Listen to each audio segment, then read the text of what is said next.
Lando Norris is a champion, masterclass drive from Max Verstappen, heinous home race for Gabi Bortoleto, disaster for Ferrari, drivers defend Oscar Piastri, and many more about Brazilian Grand Prix.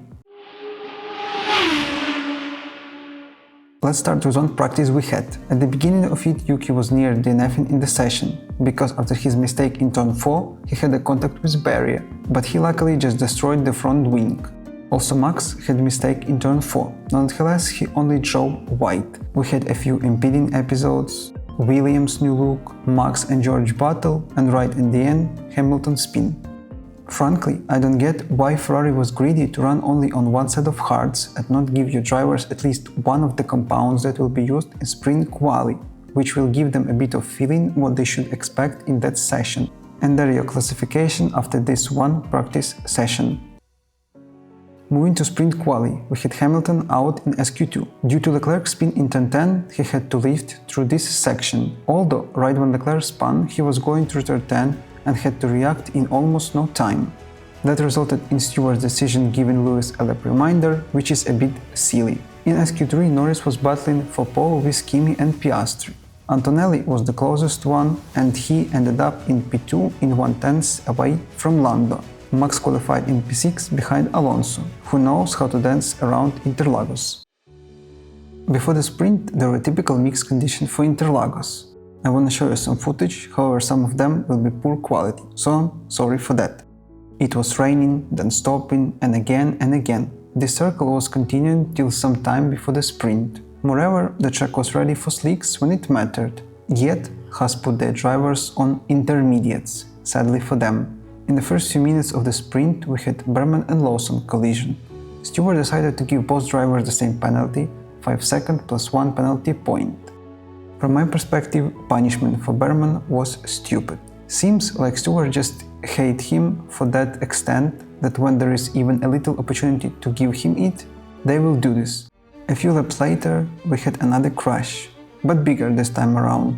Piastri, Hulk and renewed Colapinto just crashed at the same spot in turn 3. Instigator for it was Lando Norris, who a few moments earlier went over the curb that led to the appearance of a small puddle of accumulated water. Conspiracy theory about Lando intentionally doing this are complete bullshit. Because it was too hard to do that intentionally, it was just the fact that after Norris went over it, water just appeared. That's all. Then, when all of these drivers drove over it, they made it like a chain reaction. Nonetheless, Max also did the same. However, he salvaged it and continued his hand down for drivers ahead. Ferrari, as I mentioned earlier, just miserable during the sprint qualifying and sprint. They were tested in different settings. One of them was a bit higher downforce for good traction in sector 2. This decision was a mistake in line with their setup, because they weren't able to pass Alonso on straights. When finally Leclerc did that, they have created a DRS train behind them. Norris, who is now a strong championship leader about 24 points with 2 races remain, after the red flag was forced to move to soft tire for a good amount of distance till the end. His tires were going faster than those mediums on Kimi's car, who pressured him for some laps in the end. Unfortunately, he couldn't make a move on Norris for P1, so he ended up in P2 in the sprint. But the main point after the race was a 57G crash from Bortoleto. Home hero didn't have a strong weekend, so he wanted to make his crowd proud and went for a risky move on Albon in turn 2. When Gabi was attacking him, it seems that he had a DRS open, plus slippery inside line led to him first crash into the wall around the pits and next into the track barrier. His car was a garbage after that, but thanks to the safety measurements, he walked out safe and sound. You know, there's a lot of talks how big these cars are and etc. But thanks to these new regulations about safety, we had Gabi walking out by his own after this massive incident. For your reference, do you remember the crash that Max had back in Silverstone in 2021? That was 51G. But this time, rookie Gabriel Bortoleto had 57G. So do the math for yourself and see that Gabi, who is a rookie, had 6G more crash. However, he walked out in a better condition than Max back in the time. In quali for the main race, we had a bombshell in Q1. Max Verstappen was for the first time in his career out in Q1 on a pure pace. Besides engine, car or some other problems that weren't in control of Max's hand, it was his first time. Max was talking that evidently he wouldn't be standing on the podium, just finished some solid points, and when asking about title chances after this, he said that you should just forget about it. Nevertheless, Super Max ended up in P3. We will talk about it a bit later. In Q2, Hamilton was out while his teammate grabbed P3 in the same car. Bearman was magnificent in Q1, Q2, however some mistake placed him in P8, which feels like a bad result given his performance in previous sessions, but it is Haas in P8, so a really decent job by Bearman. And there is Lando and Kimi, who are again this weekend at the top of the grid. And here comes the race. Before the start, it was a 40% of chance that rain will appear during the Grand Prix. It didn't, however the race was eventful by itself.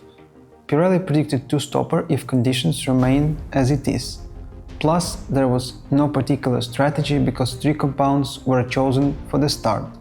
Norris improved his start, so he kept the lead ahead of the Antonelli, then Leclerc.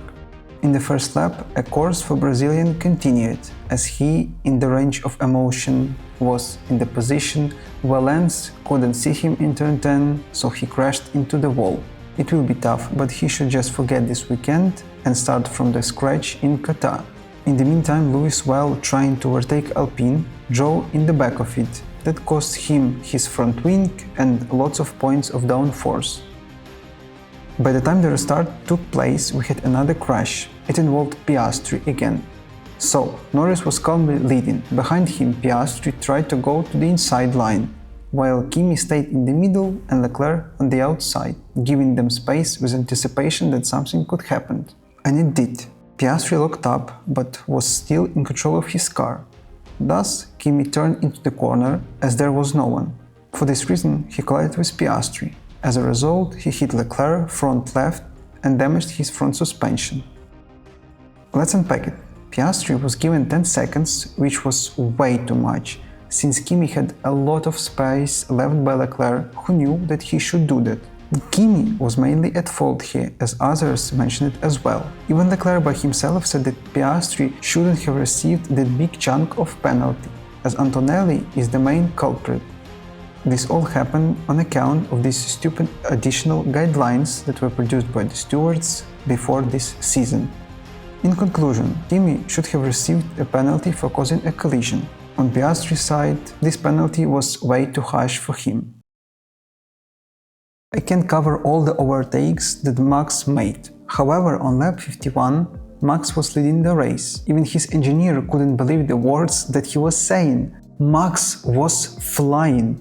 But at one point his mediums were too old to go till the end, since we had similar situations in case of Lawson's side, when like on lap 30 on the stint of these tires, his pace was abominable. Verstappen pitted for soft, as a result he was out in P4. He quickly dealt with Russell, but wasn't able to catch Kimi in P2, who had his best results in F1 so far. Well done, mate. That's P2 again. So close, so close. It again shows how impeccable Max is. After starting from pit lane, then having tire punch, pitting again, overtaking crazy amount of cars. It was magnificent performance by him in order to try to still be in the title fight this year. And there is Lando Norris, who is truly at his best. After comebacking on his teammate, who he leads by 24 points in the championship and 49 on Max. Right now, he is truly in the form of grabbing it, since 3 races left during which Max has only mathematical chances, but still there are chances. Lando, after all his mistakes and situation, entered his peak, probably, and going for his first World Driver Championship title. After a tremendous race in Interlagos, both championship looked like this. In drivers, their situation alike. Lando Norris lead his teammate by 24 points and 49 on Max. Verstappen still has some chances, probably they are mathematical, but there are still chances, and we know that Max is capable of producing miracles. Then, Lando Norris could become a championship as early as in Qatar, because if he outscores his teammate by 2 points and Piastri not finish on the podium, Norris will be championship. Then, in constructors, we have 398 for Mercedes, 366 for Max Verstappen Racing, and 362 for Ferrari. This race spice things up a bit, because we'll have a tremendous race in Abu Dhabi to see who will secure P2. I want to a big thank you for watching this video. Hit like and subscribe button to not miss any more F1 content. Drop your thoughts on this weekend and I'll see you in the next one.